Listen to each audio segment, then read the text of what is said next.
Introducción: el arte de las relaciones humanas. Imagina por un momento que posees una habilidad que puede transformar completamente tu vida personal y profesional. Una habilidad que puede convertir enemigos en aliados, hacer que las personas cooperen contigo voluntariamente y ayudarte a conseguir prácticamente cualquier cosa que desees. Esta no es fantasía, es el poder de las relaciones humanas efectivas. Dale Carnegie escribió Cómo ganar amigos e influir sobre las personas en 1936, pero sus principios son más relevantes hoy que nunca. En un mundo cada vez más conectado, pero paradójicamente más dividido, la capacidad de relacionarnos efectivamente con otros se ha convertido en la habilidad más valiosa que podemos desarrollar. Carnegie no era un teórico de sillón. Él mismo había sido un granjero tímido de Missouri, que se transformó en uno de los oradores y educadores más influyentes de su época. Su libro surgió de años de experiencia real, trabajando con miles de personas de todos los ámbitos de la vida, desde ejecutivos hasta amas de casa, desde vendedores hasta políticos. Lo fascinante de este libro es que no promete trucos o manipulación. En cambio, ofrece algo mucho más poderoso: principios atemporales basados en la comprensión genuina de la naturaleza humana.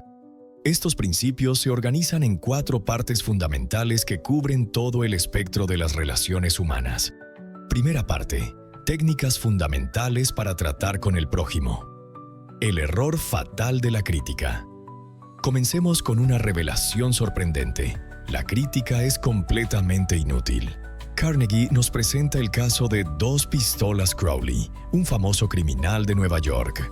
Cuando fue capturado después de un tiroteo épico con la policía, escribió una carta con su propia sangre diciendo: «Tengo bajo la ropa un corazón fatigado, un corazón bueno, un corazón que a nadie haría daño». Este ejemplo extremo ilustra una verdad fundamental. Incluso los criminales más notorios no se ven a sí mismos como malvados. Si personas que han cometido crímenes terribles se justifican, ¿qué esperanza tenemos de cambiar a alguien a través de la crítica? La crítica es peligrosa porque lastima el orgullo de la persona, hiere su sentido de importancia y despierta resentimiento. Como ejemplo positivo, Carnegie nos cuenta sobre Abraham Lincoln, quien aprendió esta lección de manera dramática. Cuando era joven, Lincoln se burló públicamente de un político irlandés llamado James Shields en una carta anónima. Shields lo desafió a duelo y solo la intervención de amigos evitó una tragedia. Este incidente cambió a Lincoln para siempre. Nunca más criticó públicamente a nadie, adoptando el lema: «No juzgues si no quieres ser juzgado». El poder del aprecio sincero. Esto nos lleva al segundo principio fundamental: demostrar aprecio honrado y sincero. William James, el gran psicólogo de Harvard, dijo que el principio más profundo en el carácter humano es el anhelo de ser apreciado. Este deseo es tan fundamental como la necesidad de alimento o refugio. Considere el caso de Charles Schwab, quien llegó a ser el primer ejecutivo en ganar más de $1 millón al año. Cuando le preguntaron cuál era su secreto, respondió: «Considero que el mayor bien que poseo es mi capacidad para despertar entusiasmo entre los hombres, y la forma de desarrollar lo mejor que hay en el hombre es por medio del aprecio y el aliento». Un ejemplo fascinante de esto lo encontramos en la historia de Stevie Wonder. Cuando era niño y se llamaba Stevie Morris, su maestro le pidió ayuda para encontrar un ratón perdido en el aula, reconociendo que tenía un oído excepcional que compensaba su ceguera. Fue la primera vez que alguien apreció su habilidad especial. Ese momento de reconocimiento, según el propio Stevie Wonder, fue el comienzo de su carrera musical: despertar el deseo en los demás. El tercer principio fundamental es despertar en los demás un deseo vehemente. Carnegie lo explica con una analogía simple pero poderosa. Cuando vas a pescar, no pones fresas con crema en el anzuelo porque te gusten a ti. Pones gusanos porque les gustan a los peces. Un ejemplo brillante de esto lo vemos en el caso de Andrew Carnegie, sin relación familiar con Dale. Quería que sus sobrinos le escribieran: Así que les envió una carta mencionando que incluía $5 para cada uno, pero olvidó adjuntar el dinero. Por supuesto, recibió respuestas inmediatas preguntando por el dinero prometido.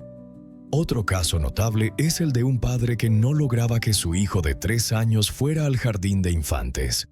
En lugar de forzarlo, organizó una sesión de pintura con dedos en casa con toda la familia, pero excluyó al niño diciendo que tenía que ir al jardín de infantes para aprender esa actividad. El resultado: el niño esperó ansiosamente la mañana siguiente para ir a la escuela. Segunda parte: 6 maneras de agradar a los demás. El interés genuino, la clave universal.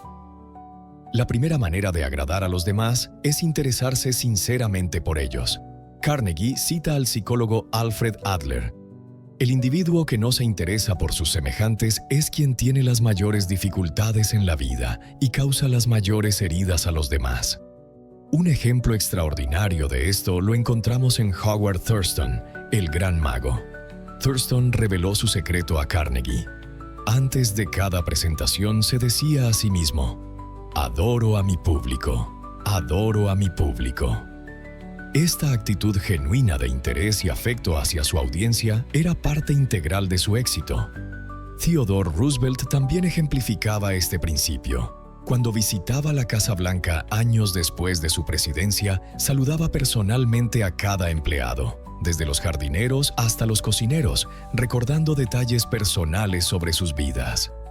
Un ujier que había trabajado allí durante 40 años dijo con lágrimas en los ojos: «Es el único día feliz que hemos tenido en casi 2 años». La sonrisa, tu carta de presentación. El poder de una sonrisa genuina no puede subestimarse.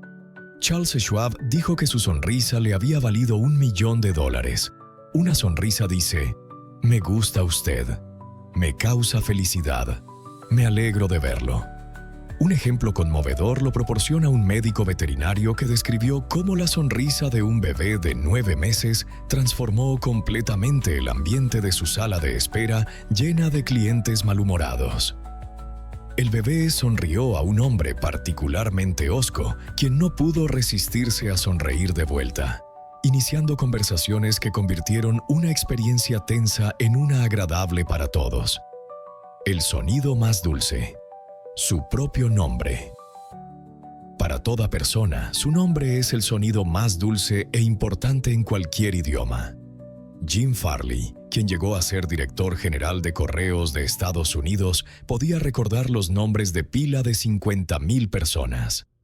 Esta habilidad fue instrumental en llevar a Franklin D. Roosevelt a la Casa Blanca. Un ejemplo simple pero efectivo lo vemos en un restaurante donde Ken Nottingham notó que la empleada del mostrador parecía hosca y displicente. Al día siguiente se fijó en su etiqueta de identificación y la saludó por su nombre. «Hola, Eunice». La transformación fue inmediata. En lugar de una porción medida de jamón, recibió una pila generosa, 3 hojas de lechuga en lugar de una, y papas fritas que se desbordaban del plato. El arte de escuchar. Ser un buen oyente es más poderoso que ser un buen conversador. Carnegie cuenta su experiencia con un botánico famoso en una cena. Él simplemente escuchó con interés genuino mientras el botánico hablaba de plantas y experimentos. Al final de la noche, el botánico lo describió como un conversador muy inteligente, aunque Carnegie apenas había pronunciado una palabra.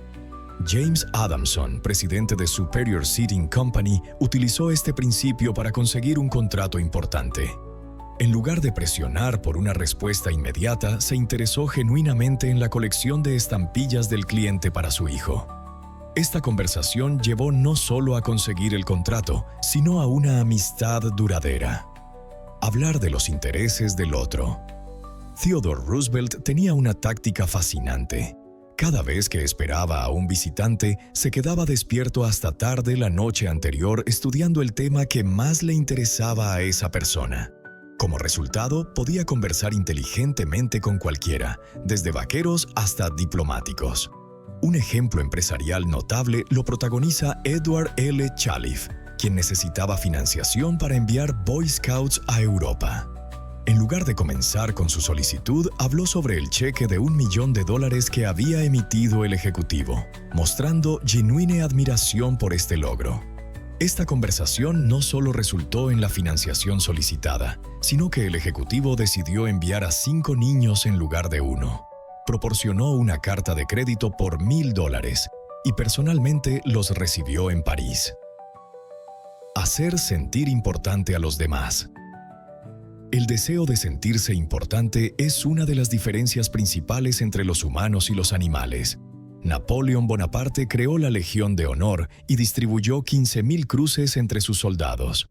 Cuando lo criticaron por dar juguetes a veteranos curtidos, respondió: "Los hombres son manejados por los juguetes". Un ejemplo transformador lo vemos en el caso de Chris, un estudiante tímido y sin confianza. Su maestro, Ronald Rowland, lo invitó a unirse a la clase avanzada, diciéndole: "Chris, eres muy bueno". El efecto fue inmediato y profundo. Chris parecía crecer 10 centímetros, y esa simple muestra de confianza cambió completamente su actitud y rendimiento académico. Tercera parte. Logre que los demás piensen como usted. La futilidad de las discusiones. Una de las lecciones más contraintuitivas del libro es que no se puede ganar una discusión. Si pierdes, ya perdiste. Si ganas, también pierdes, porque has hecho que la otra persona se sienta inferior, lastimando su orgullo. Carnegie cuenta la historia de Patrick J. O'Hare, un vendedor de camiones que constantemente discutía con los clientes. Sus ventas eran terribles hasta que aprendió este principio. Cuando un cliente decía, "Los camiones White no sirven para nada", en lugar de discutir, O'Hare respondía, "El camión tal es muy bueno. Si lo compra, no se arrepentirá". Esta respuesta desarmaba completamente al cliente y abría la puerta para una conversación productiva. Nunca. Decir está equivocado. Benjamin Franklin aprendió esta lección de manera memorable. Un viejo cuáquero le dijo: "Ben, eres imposible. Tus opiniones son como una cachetada para quien difiera contigo. Ya a nadie interesan tus opiniones porque los haces sentir inferiores". Franklin cambió radicalmente su enfoque, adoptando frases como "creo que" o "me parece que", en lugar de afirmaciones categóricas. Esta transformación lo convirtió en uno de los diplomáticos más efectivos de la historia americana. Admitir errores. Rápidamente.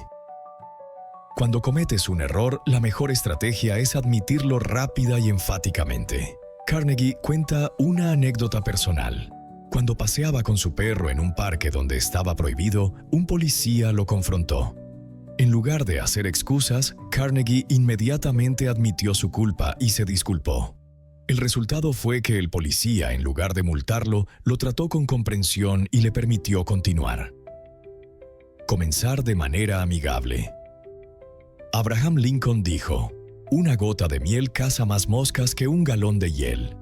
Este principio se ve claramente en el contraste entre dos enfoques para manejar una huelga. Mientras que la mayoría de los ejecutivos respondían con dureza y amenazas, Robert F. Black, presidente de White Motor Company, tomó un enfoque radicalmente diferente.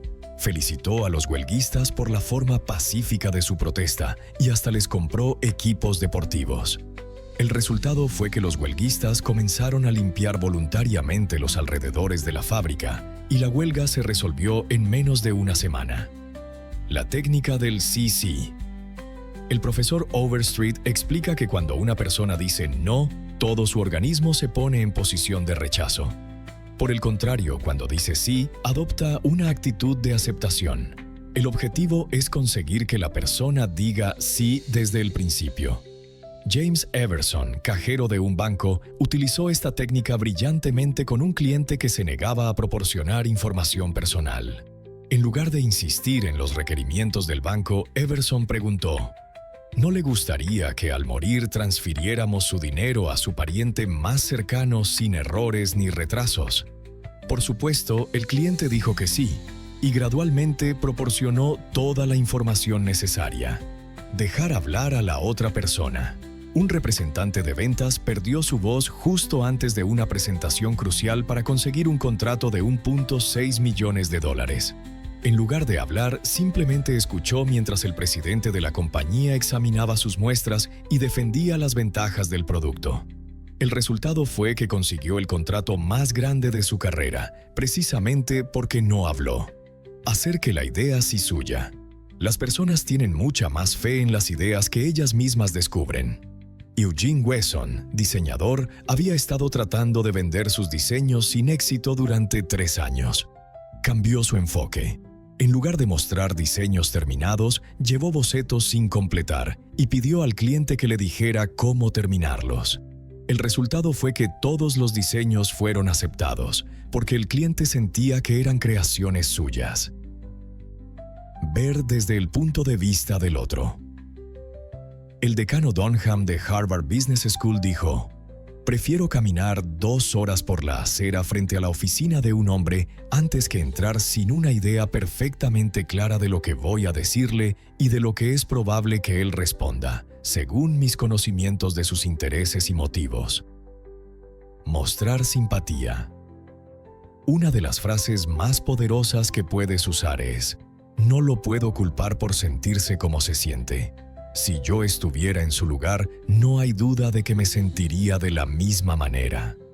Esta frase puede suavizar incluso a la persona más hostil. Carnegie cuenta cómo manejó una carta furiosa de una mujer que lo criticaba por un error geográfico en una conferencia radial. En lugar de defenderse, le agradeció por escribir y admitió su error. El resultado fue que la mujer se disculpó por su tono áspero y se convirtió en una admiradora. Apelar a motivos nobles. Todos tenemos 2 razones para hacer algo, una que suena bien y la verdadera razón. Para influir en las personas debemos apelar a los motivos nobles. Hochi P. Morgan observó que, por lo común, la gente tiene 2 razones para hacer una cosa. Una razón que parece buena y digna, y la otra, la verdadera razón. Dramatizar las ideas. En la era de la televisión y medios visuales, no basta con decir la verdad. Hay que hacerla vívida e interesante.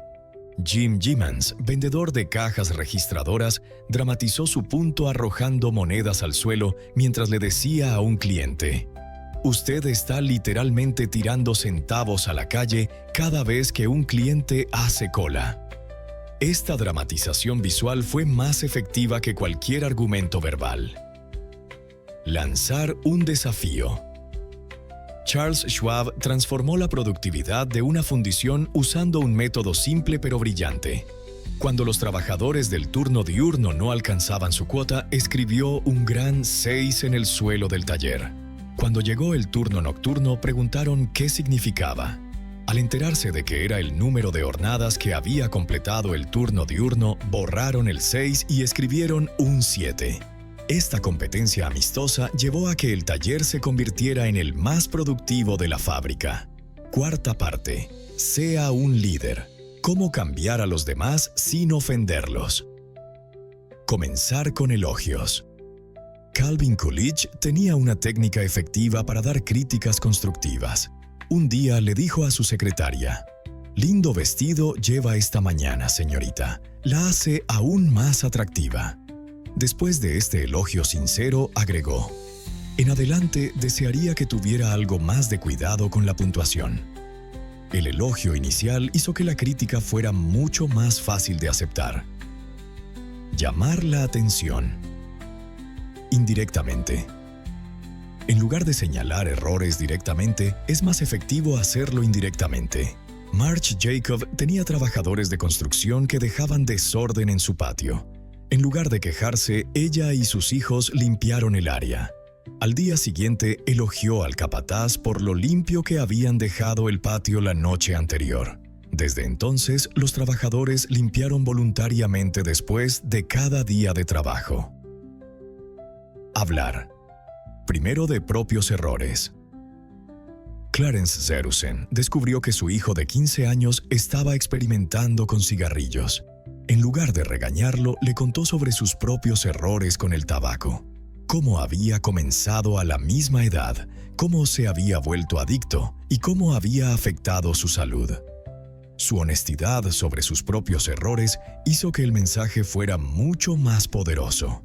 El resultado fue que su hijo decidió no fumar y el propio Sirhusen finalmente pudo dejar el hábito. Hacer preguntas en lugar de dar órdenes. Owen D. Young, presidente de General Electric, nunca daba órdenes directas. En lugar de decir «haga esto», preguntaba «¿le parece que esto daría resultado?». Esta técnica hacía que las personas quisieran cooperar en lugar de rebelarse. Permitir salvar el prestigio. Cuando General Electric necesitó remover a Charles Steinmetz de su posición administrativa, era un genio en electricidad, pero mal administrador. No lo despidieron ni lo degradaron. En lugar de eso, le dieron un nuevo título: Ingeniero Consultor, permitiéndole mantener su dignidad mientras resolvían el problema. Elogiar el menor progreso. Pete Barlow, entrenador de animales, enseñó a Carnegie que tan pronto como un perro mostraba el menor progreso, lo palmaba, lo elogiaba y le daba golosinas. Esta misma técnica funciona con las personas. El elogio específico por pequeños progresos motiva a las personas a continuar mejorando. Dar buena reputación. Marie la lavaplatos era una sirvienta deforme y de apariencia poco agraciada en un hotel belga. Un día, Georgette Leblanc le dijo: «Marie, ¿no sabe usted qué tesoros tiene ocultos?». Esta simple frase cambió completamente la vida de Marie. Comenzó a cuidarse, floreció su belleza oculta y eventualmente se casó con el sobrino del chef. Hacer que los errores parezcan fáciles de corregir. Un hombre de 40 años tomó lecciones de baile para su boda. Su primera instructora le dijo que tenía que olvidar todo lo aprendido y empezar de nuevo, lo cual lo desalentó completamente. La segunda instructora le dijo que su forma de bailar era un poco anticuada, pero fundamentalmente correcta, y que sería fácil aprender algunos pasos nuevos. Con esta segunda instructora progresó rápidamente. Hacer que la persona se sienta satisfecha. Cuando Woodrow Wilson necesitó enviar un emisario de paz a Europa, William Jennings Bryan quería desesperadamente el trabajo. Wilson eligió al coronel House, pero House manejó la situación diciéndole a Bryan que era demasiado importante y conocido para esa misión delicada. Bryan quedó satisfecho con esta explicación que preservaba su prestigio. Conclusión: la transformación personal y profesional. Los principios de Dale Carnegie no son simplemente técnicas de manipulación, son un enfoque fundamentalmente diferente para las relaciones humanas basado en el respeto genuino, la empatía y la comprensión de la naturaleza humana. La aplicación de estos principios puede transformar completamente tu vida. Patrick O'Hare pasó de ser un vendedor fracasado a uno de los mejores de su empresa. Godfrey Meyer, un banquero tímido, se convirtió en concejal municipal. Innumerables personas han reportado mejoras dramáticas en sus relaciones familiares, amistades y carreras profesionales. Lo más importante es que estos principios funcionan porque reconocen una verdad fundamental sobre la naturaleza humana. Todos queremos sentirnos importantes, apreciados y comprendidos. Cuando satisfaces estas necesidades básicas en otros, creas una base sólida para relaciones positivas y cooperación mutua. La magia real de estos principios radica en su autenticidad. No se trata de fingir interés o manipular a las personas, sino de desarrollar un genuino interés en los demás y una comprensión más profunda de lo que realmente motiva el comportamiento humano. Como dijo William James, en comparación con lo que deberíamos ser, solo estamos despiertos a medias. Solamente utilizamos una parte muy pequeña de nuestros recursos físicos y mentales. Los principios de Carnegie nos ayudan a despertar esos recursos dormidos, tanto en nosotros mismos como en las personas con las que interactuamos.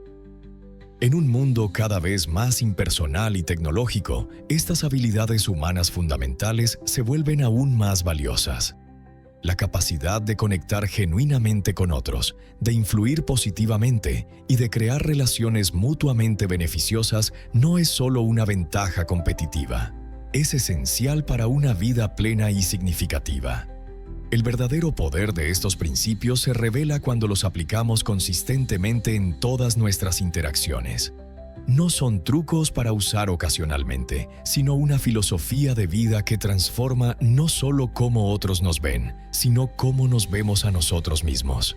Cuando nos enfocamos genuinamente en hacer que otros se sientan importantes y valorados, no solo mejoramos sus vidas, enriquecemos la nuestra propia de maneras que nunca habríamos imaginado. Como dijo Dale Carnegie, puedes hacer más amigos en 2 meses interesándote genuinamente en los demás que los que harías en 2 años tratando de que otros se interesen en ti. La verdadera magia está en la autenticidad. Si has llegado hasta aquí, ya tienes el primer ingrediente, el deseo de mejorar. Ahora solo queda practicar.